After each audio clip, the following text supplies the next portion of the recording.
오늘 이제 마지막 시간 코로나 시대에 설교를 어떻게 할 것인가, 이 강의는 사전 녹화를 했습니다. 사전 녹화 영상이 오늘 공개되어질 텐데요.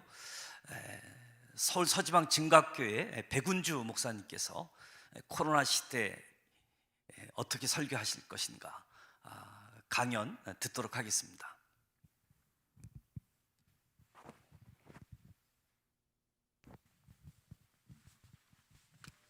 안녕하십니까. 반갑습니다. 코로나 시대 어떻게 설교할 것인가, 이런 주제를 가지고서 함께 고민을 좀 해보려고 합니다. 이 코로나라고 하는 전혀 상상치 못했던 일을 경험하면서 우리 목회자들이 어떻게 목회하지? 어떻게 설교하지? 이런 고민들이 다 있으리라고 생각합니다. 미국의 국립 알러지 전염병 연구소장인 앤서니 파우치가 얼마 전에 기자회견을 하면서 한 이야기인데, 코로나 백신이 개발된다 해도 내년 말까지 일상으로 돌아가지 못할 것이다. 이런 이야기를 들으면 마음이 참 많이 무겁지요. 사회혁신을 연구하는 영국의 민간 싱크탱크 네스타가 발표한 아티클이 있습니다. 한참 코로나가 이렇게 퍼져나가는 4월에, 금년 4월, There will be no back to normal. 코로나 이전으로 돌아갈 수 없다 라고 하는 제목의 논문이에요. 거기에서 이렇게 주장을 합니다. 팬데믹은 세계를 영원히 그리고 완전히 변화시킬 것이다.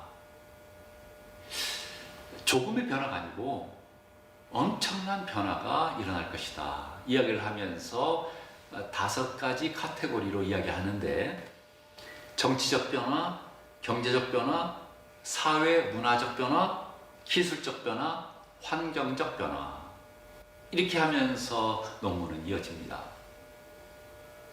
여기에 대한 것은 우리가 자세하게 지금 이야기할 건 아니지만, 코로나 이후에 많은 것들이 큰 변화를 가져온다라고 하는 것은 전문가들의 한결같은 이야기입니다. 그러면 우리 목회자들은 어떻게 목회할 것인가?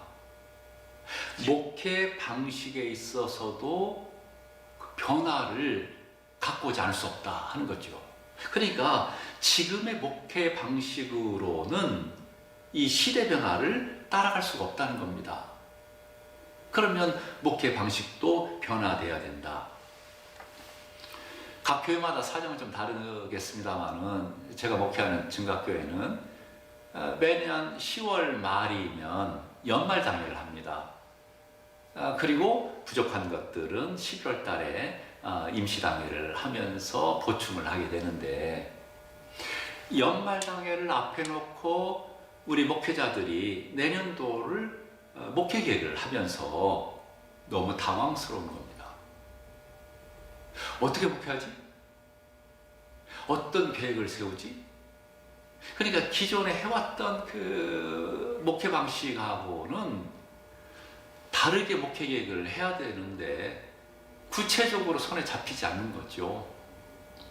코로나의 상황이 또 어떻게 2.5단계에서 다시 1단계로, 그리고 그 다음에 또 어떻게 변화되는지는 모르는 상황에서 어떻게 내년도 목회 계획을 세울 것인가? 지금까지의 목회 방식과는 다르게 해야 되지 않겠느냐 하는 거예요. 그러니까 목회 방식의 대전환이 필수 불가결이다 하는 이야기입니다. 목회팀에 있어서도 담임 목사가 여전히 담임 목사를 중심으로 움직여지지만, 더욱더 팀 목회가 요구되고 있지 않겠는가. 말하자면 이런 겁니다. 목사님이 설교를 준비합니다. 이건 목회자의 단독적으로 해야 되는 일이지요. 그런데 거기서 끝나는 것이 아니라 이제는 음향에 관해서 또 영상에 관해서 영상 파트 또 음향 파트 그리고 촬영하고 편집하고 하는 것이 이제는 안 할 수 없는 상황이 되어버린 거죠. 말하자면 영상 설교가 선택이 아니고 필수가 되어버린다. 이제 코로나 시대에 있어서는 영상 설교를 당연히 해야 되는 그런 시대가 이제 도래했다. 이렇게 이야기합니다. 영상 설교는 이제 필수가 된 거죠. 여러분, 우리 한국 사람이 가장 많이 이용하는 앱 뭔지 아시나요? 예, 다 아시듯이 유튜브예요. 그러니까 우리 한국 사람들이 가장 많이 이용하는 앱을 보면 유튜브, 그리고 카카오톡, 네이버, 페이스북 뭐 이런 순서인데, 그런데 1위와 2위 차이가 큽니다. 그러니까 단연코 10대로부터 시작해가지고 50대에 이르기까지 유튜브를 이용하는 사람들이 굉장히 많다는 거죠. 여러분, 그 영상 설교를 우리 목회자들이 염두에 둬야 되니까 뭐 이런 고민을 좀 해봐야 될 것 같습니다. 빅데이터에 의하면 유튜브를 사용하는 유저들이 한 컨텐츠에 집중하는 시간이 얼마나 될까요? 예, 10분에서 12분으로 그렇게 분석이 나왔습니다. 그러니까 유튜버들이 길면은 그냥 스킵하는 거예요. 평균적으로 10분에서 12분 정도를 본다. 그러니까 TV에서 방송하는 것도 유튜브로 내보낼 때에는 그것을 잘라서 작은 단위로 내보낸다는 이야기죠. 세바시, 세상을 바꾸는 시간 15분. 그렇죠? 그러니까 사람이 집중할 수 있는 시간대. 이것이 길지 않다는 이야기를 하고 싶은 겁니다. 코로나 때문에 많은 교회들이 영상 예배를 드리잖아요. 제가 목회하는 증각교회도 2월 말부터 영상 예배를 드리고 온라인 오프라인을 같이 드리기도 하고 다시 영상 예배를 드리기도 하고 지금 그렇게 한 것이 7, 8개월을 그렇게 해왔습니다. 그런데 유튜브를 통해서 이제 들어오시는 분들이, 그러니까 평균 시청 지속 시간이 얼마 될까? 얼마 될까요? 물론 저희 교회 예를 드는 겁니다. 저희 증각교회가 주일 예배, 수요, 또 금요 집회, 우리 청년들의 예배, 그리고 다음 세대 그 교회학교 예배, 그리고 담임 목사가 주중에 짧은 메시지를 말씀 만남이라고 하는 메시지를 이제 송출합니다. 그런 것들을 일단 다 포함해가지고 평균적으로 보니까 저희 증각교회 유튜브에 들어와서 시청하는 지속 시간이 11분 59초, 그러니까 12분이에요. 이제 데이터가 이제 만약에 이게 몇 년치가 쌓여가지고 구체적으로 그럼 주일 예배는 어떠하냐라고 하는 것이 이야기가 된다면 훨씬 더 좋겠습니다만은 지금 짧은 기간 동안에 되어지는 이야기입니다. 주일 예배만 따로 분석해서 이제 시간이 지나면 그런 그 데이터가 나오겠죠. 재미있는 사실은 저희 증각교회 유튜브에 들어와서 시청하시는 시청자들이 그 시간대를 저희가 한번 분석을 해봤어요. 근데 재미있는 사실은 주일부터 시작해서 월화수목금토 주로 이제 주일날에는 시간대가 골고루 다 퍼져 있습니다. 물론 11시 예배에 집중되어 있죠. 교회학교의 그 예배의 송출은 좀 일찍 하니까 그럼 이런 시간부터 시작해서 11시 예배에 집중하고 저녁까지 골고루 퍼져 있습니다. 그런데 재미있는 사실은 저희 증학교에 유튜브를 통해서 들어와서 유튜브를 보시는 분들은 월요일부터 토요일까지를 보면 일정 시간대에 공통적으로 있다라는 거예요. 그 시간대가 어떤 시간대냐면 12시 시간대입니다. 그러니까 12시 시간대와 그리고 저녁 9시 시간대에는 유튜버들이 많이 들어와 있다는 이야기예요. 달리 말하면 좀 편한 시간, 그러니까 점심을 먹고 그 시간을 이용해서 본다거나 하루의 일과를 마치고 저녁에 좀 릴렉스하면서 그 유튜브에 들어와서 본 이런 현상이 일어나고 있다라고 하는 겁니다.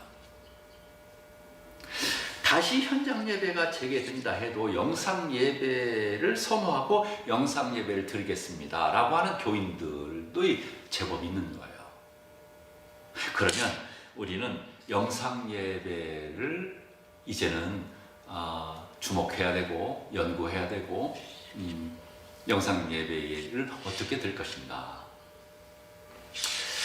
영상 예배의 부작용도 있습니다. 영상 예배를 드리면서 우리 목사님들이 염려하는 그런 부작용들이 그대로 나타나더라고요. 말하자면 예배에 대한 집중력이 떨어집니다. 처음 코로나가 시작되면서 이제 가정에서 영상 예배를 드립니다 하면서 교회에 나온 것 같이 똑같이 준비하고 기도하고 이렇게 예배를 드리십시다. 몇 주는 그렇게 했지만 이게 길어지면서 예배를 드리면서 핸드폰으로 혹은 TV를 통해서 연결해서 예배를 드리면서 집중력이 확 떨어지는 거예요.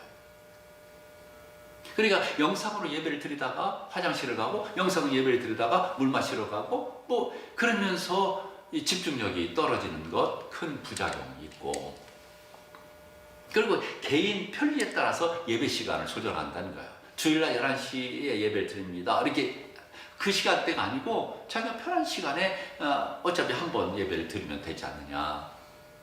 이 주일에 대한 중요성, 그 예배에 대한 중요성이 많이 해해지고 있다. 또 문제는 유튜브를 보면서 찬양과 기도는 그냥 넘기고 스킵하고 그냥 설교만 골라서 이렇게 듣고 끝나버리는 그런 현상도 나타나고 있고요.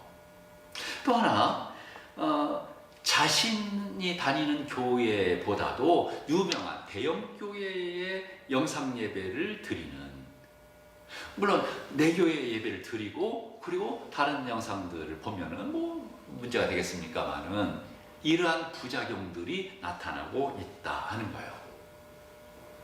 그러면 이제는 영상 예배 교회 나와서 함께 교인들과 함께 현장에서 대면하면서 전통적인 예배를 드리면서 동시에 영상 예배를 또 드려야 되고 영상 예배가 필수라고 한다면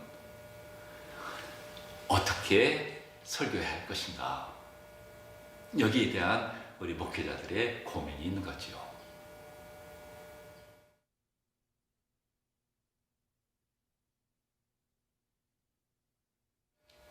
그러면 우리는 어떻게 설교할 것인가?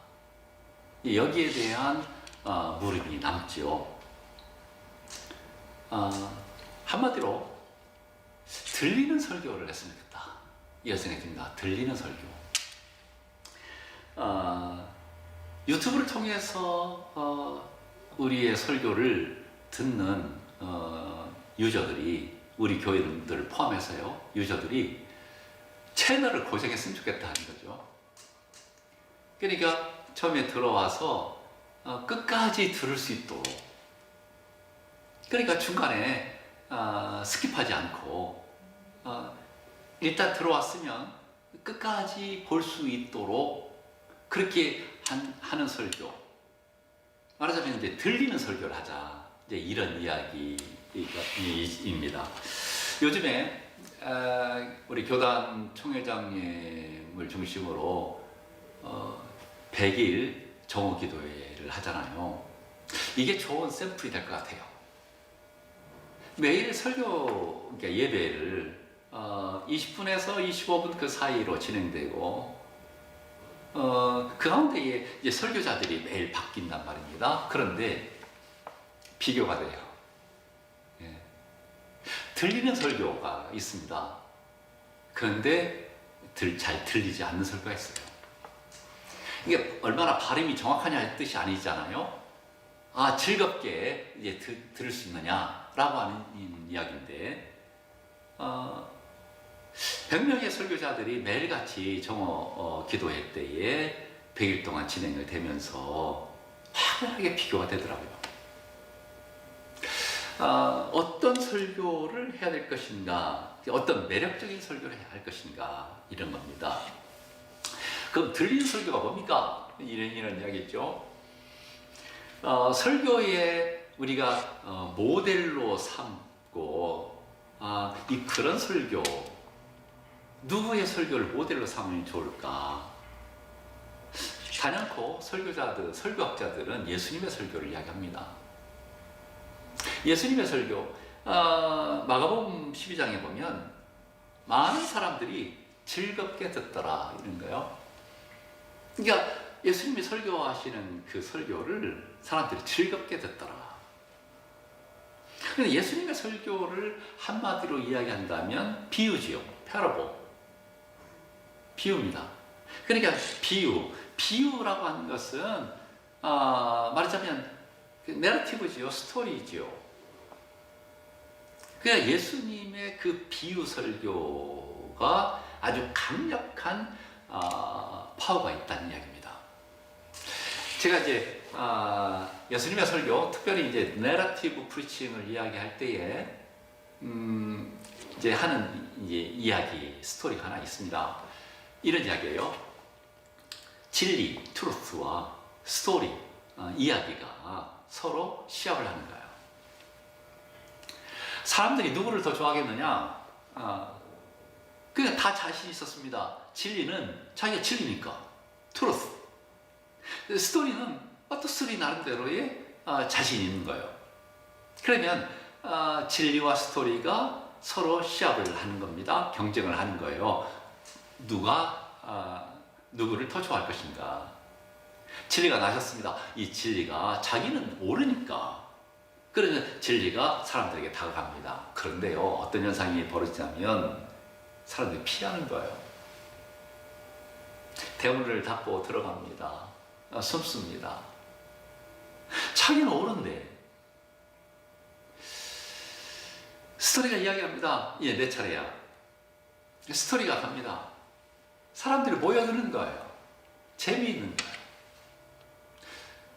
이제 이런 이야기인데 같이 이제 고민을 했습니다. 야, 우리 같이 하자.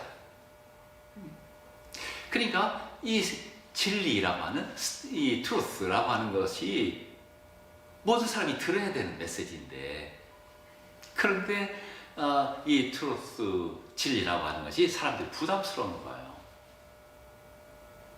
스토리하고 함께 가면, 스토리의 옷을 입으면, 말하자면 쓴 약을 캡슐에 씌워가지고 먹음으로 효과를 보는 것처럼 그렇게 같이 가면 얼마나 좋을까, 이런 이야기입니다. 사실 우리 기독교의 진리, 메시지 가운데는 좀 부담스러워하는 그런 주제들도 있어요. 왜냐하면 죽음에 관해서, 천국과 지옥에 관해서, 그리고 우리의 삶에 관한 이야기, 그런데 또 심판에 관한 이야기, 그런 이야기를 우리는 반드시 전해야 되는데 스토리의 옷을 입혀서 전하면 어떨까 하는 이야기입니다. 그러니까 스토리라고 하는 것이 굉장한 파워가 있다 하는 이야기죠. 다시 예수님의 이야기를 한다면, 우리 예수님께서는 비유로 말씀하셨어요. 예수님께서 공생의 기간 동안에 말씀하신 메시지의 핵심은 하나님 나라입니다. Kingdom of God. 하나님 나라예요. 그러니까 대부분의 주제가 하나님 나라. 그래서 천국은 마치 이와 같다. 하나님 나라는 마치 이와 같다 하면서 하나님 나라를 이야기합니다. 이 하나님 나라라고 하는 그 중요한 주제를 비유라고 하는 옷에 입혀서 전달하신 거죠. 예수님께서 이제 부활하시고 이제 승천하신 다음에 처음 복음서가 쓰여진 마가복음이 쓰여질 때까지는 약 30년의 시간이 흘렀습니다. 그런데 이 30년 기간 동안에 말로 전해지는 구전, 오럴 트래디션의 역사가 있었던 거죠. 그런데 아주 생생하게 생동감 있게 전해지는 파워, 거기 스토리예요. 예수님이 비유로 말씀하신 거죠. 물론 그 마가복음이 기록되기까지는 성령님의 역사심이 반드시 있으셨죠. 모든 성령은 하나님의 감동으로 된 것으로. 그런데 사람에게 사람이 전해지는데 무려 30년이라고 하는 공백이 있었습니다. 그런데 이 마가복음의 복음서가 생생하게 예수님의 말씀과 생애를 담아낸 거예요. 거기에는 무시 못할 스토리의 파워가 있는 겁니다. 비유의 파워죠. 그렇다고 한다면 우리는 설교에 대해서 좀 더 연구해야 되지 않겠느냐 이런 겁니다. 그러면 영상시대의 설교, 들려지는 설교, 청중이 즐겁게 듣더라. 그러니까 현장에서 교회에서 예배를 드리는 성도들 또한 언제든지 즐겁게 들을 뿐만 아니라 영상으로, 특별히 영상, 그냥 스킵하고 들리는 설교가 아니면 그냥 건너뛰는 그런 특성이 있는 유튜브 설교, 영상 설교에 있어서 설교자들은 그럼 어떻게 설교하지? 이 설교의 내용뿐만 아니라 설교의 방법에 있어서도 우리 설교자들은 반드시 연구해야 하고 고민해야 된다 하는 말씀입니다.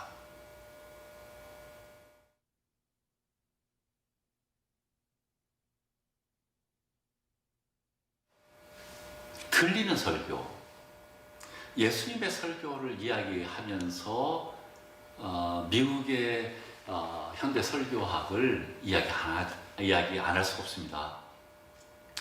미국의 현대 설교학은 굉장한 변화를 겪었습니다.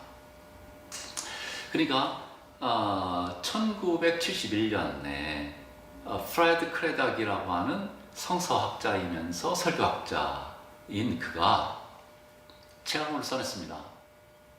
그 써낸 책이 이 책인데 As One Without Authority 라고 하는 책이에요. 말하자면 권위 없는 자처럼, 이것을 이제 장신대의 김은용 교수가 번역을 했습니다. 권위 없는 자처럼이라고 하는 겁니다. 그런데 이 책이 말하자면 엄청난 설교에 있어서 이 흐름을 바꿔놨습니다. 그래서 이걸 뭐라고 하냐면 새로운 설교학 운동이다 이렇게 이야기를 하고, 설교학에 있어서의 코페르니쿠스적 혁명이다 이렇게 이야기합니다. 북미 설교학의 새로운 시대가 열렸다. 그리고 현대 설교학은 이 프레드 크레닥의 우상 아래 있다. 그러니까 코페르니쿠스적 혁명이다 이렇게 말할 정도로 미국의 현대 설교학을 확 이게 흐름을 바꿔놨습니다. 그러니까 이제 대단한 이야기이지요. 여러분 한번 생각해 보시면 어느 한 사람이 다른 사람에게 혹은 한 사람이 청중에게 어떤 메시지를 전달한다고 가정해 보십시오. 다양합니다. 매우 다양한 방법으로 메시지가 전달됩니다. 예를 들면 그림 하나에 있어서, 저는 그림에 대해서 문외한이니까 잘 몰라요. 그런데 그림 하나에 있어서도 거기에 사상과 철학이 담겨 있는 거죠. 제가 깜짝 놀란 것은 제가 유럽을 여행하다가 미술관을 갔습니다. 큰 그림 앞에서 초등학교 아이들을 앉혀놓고 선생님이 그 그림을 설명하는 거예요. 하도 그 광경이 신기했습니다. 그래서 저도 옆에서 쪼그리고 앉아서 그들과 함께 이야기를 듣는데, 설명하는데 그 구도로 시작해서 그 배경이라든가 놀라웠습니다. 그림 한 장에 메시지가 있는 거예요. 음악은 어떻습니까? 물론 노래는 가사가 있으니까 그 메시지 전달이 있죠. 그런데 악기만 하더라도 바이올린, 첼로, 피아노 그 악기를 통해서 메시지가 전달되는 거죠. 그 힐링이 되기도 하고요. 그리고 몸찬양, 무용 말입니다. 교회 안에서도 몸찬양을 통해서 어떤 메시지가 있다는 이야기입니다. 더구나 드라마, 영화, 연극, 뮤지컬 아주 강력한 메시지가 있습니다. 그럼 설교는 뭐냐? 어떻게 하는 것이냐? 설교는 말로 하는 거죠. 물론 영상을 이용하기도 합니다. 그런데 주로 말을 통해서, 언어를 통해서 또 설교자의 바디 랭귀지를 통해서 메시지가 전달되는 거예요. 그러면 우리 설교자들은 말로써 전해지는 이 설교를 어떻게 효과 있게 할 것인가 라고 하는 고민이 당연히 있어야죠. 그런데 이 설교를 전달하는 방법론에 대해서 많이 고민하지 않았다는 이야기입니다. 설교를 전달하는 방법이 많이 있어요. 그런데 이것을 압축해서 이야기한다면 두 가지로 이야기할 수 있어요. 하나는 연역적 방법과 귀납적 방법, 이렇게 이야기를 할 수 있습니다. 간단하게 이야기한다면 이런 거죠. 방법론에 관한 이야기를 별로 고민하지 않고 그냥 설교자가 본문의 내용, 그러니까 설교거리지요. 그러니까 설교 내용을 연구해서 그리고 단에 서서 전달하는, 딜리버리하는 단순한 구조이죠. 그런데 현대 설교학에 있어서는 내용, 본문, 이 연구를 설교자가 서재에서 하는 거죠. 그리고 전달을 합니다. 그런데 중간 과정 하나, 중요한 과정이 강조되고 있는 거죠. 그게 뭔고 하면 방법이에요. 방법. 형식이에요. 그러니까 무엇을 what, 그 다음에 방법이라고 하는 것을 how에 해당하는 겁니다. 어떻게 설교할 것인가, 어떤 방법을 사용할 것인가, 그리고 딜리버리 한다는 이야기입니다. 그러면 이 방법에 관해서 왜 그렇게 강조되냐, 이게 방법이. 여러분, 프레드 크레닥이 한 이야기 가운데에 이런 이야기가 있어요. 말씀의 경험이 일어나도록 영향을 끼치게 하는 것은 설교의 방법에서 비롯된다. 방법이요. 그런데 이 점에서 방법이란 메시지다. 이것은 좀 다소 충격적입니다. 방법이 메시지다? 그러니까 어떤 본문, 어떤 내용을 전하는데 이것을 어떤 방법을 사용하느냐, 이 방법이 중요하다는 거예요. 이 방법이 메시지다. 이게 무슨 말일까요? 언뜻 생각하면 이게 뭐지? 이라고 생각할 수 있지만 조금 더 생각을 해보면, 제가 양복을 입었습니다. 그리고 제 차림은 지금 21세기를 살아가는 중년 남자들의 보편적인 옷차림이죠.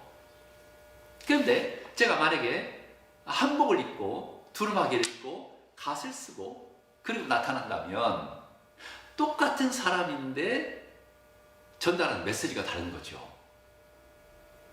우리 목회자들은 가운을 입기도 하잖아요. 가운을 입습니다. 그러면 가운 입은 그 순간 누가 보더라도 목사님인 거죠. 예비군복을 입으면 누가 봐도 예비군이에요. 법관이 판사복을 입습니다. 의사가 의사의 가운을 입습니다. 똑같은 사람이지만 전달하는 메시지가 다른다는 이야기죠. 다시 말하면 같은 메시지, 어떤 본문의 말씀을 연역이라고 하는 그릇에 담을 것이냐, 귀납이라고 하는 그릇에 담을 것이냐에 따라서 메시지가 달라진다는 얘기예요. 이렇게 이야기할 수 있습니다. 물론 메시지를 그릇에 담아서 딜리버리를 전달합니다. 근데 딜리버리 하기 전에 그 영성이 강조돼야 되죠.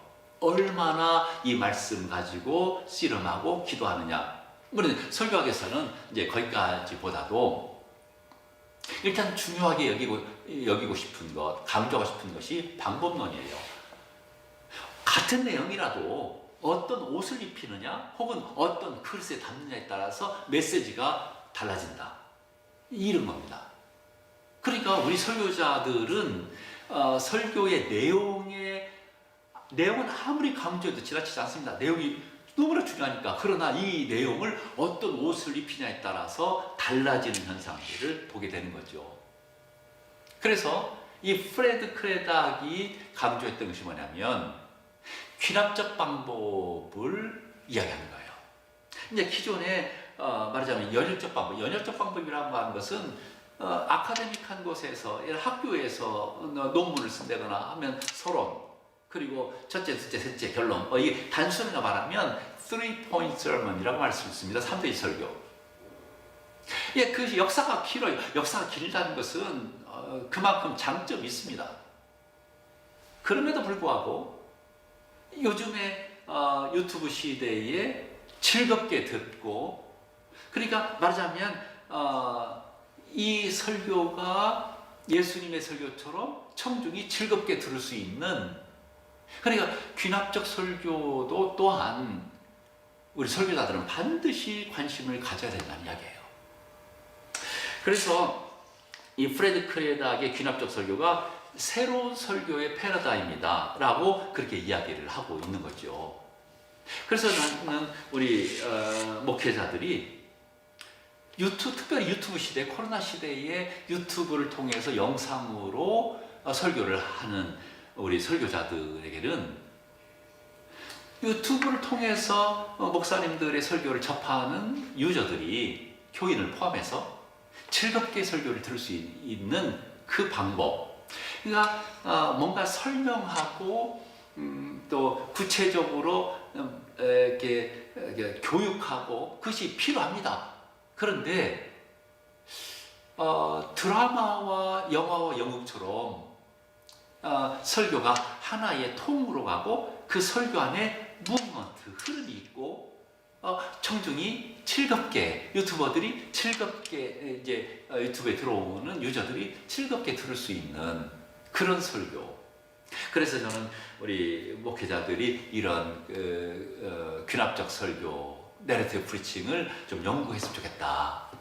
그러면 책을 하나 더 소개하고 싶으면 그의 제자와 같은 유진 라울이라고 하는 분이 있어요. 이분이 쓴 호밀레티컬 플롯이라고 하는 책이 있는데 이것이 번역되어 왔습니다. 이야기식 설교 구성이라고 하는 책으로 번역되기도 했죠.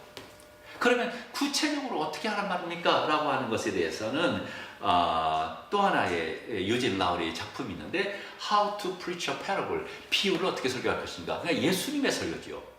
그러니까 비유를 어떻게 설교할 것인가. 그러니까 말하자면 이것을 달리 말하면 스토리, 내러티브의 설교를 어떻게 할 것인가라고 하는 이제 방법을 알려주는 책인데, 이것 또한 설교자여 준비된 스토리텔러가 되라라고 하는 이 책으로 번역되어 나왔습니다. 이 외에도 여러 가지 책들이 있고 아직 번역되지 않은 책들이 있는데 코로나 시대에 어떻게 설교할 것인가. 저는 그렇습니다. 설교자의 목회자로서 저도 고민이 많이 있죠. 그런데 우리 사랑하는 설교자들이 귀납적인 설교, 내러티브 프리칭이라고 하는 이 방법을 좀 익히시고 목회자 자신도 즐겁게, 그리고 교인들, 우리 청중들도 즐겁게 들리는 설교에 한번 관심을 가지면 어떻겠습니까? 이런 말씀 드리고 싶습니다. 감사합니다. 사랑하고 축복합니다.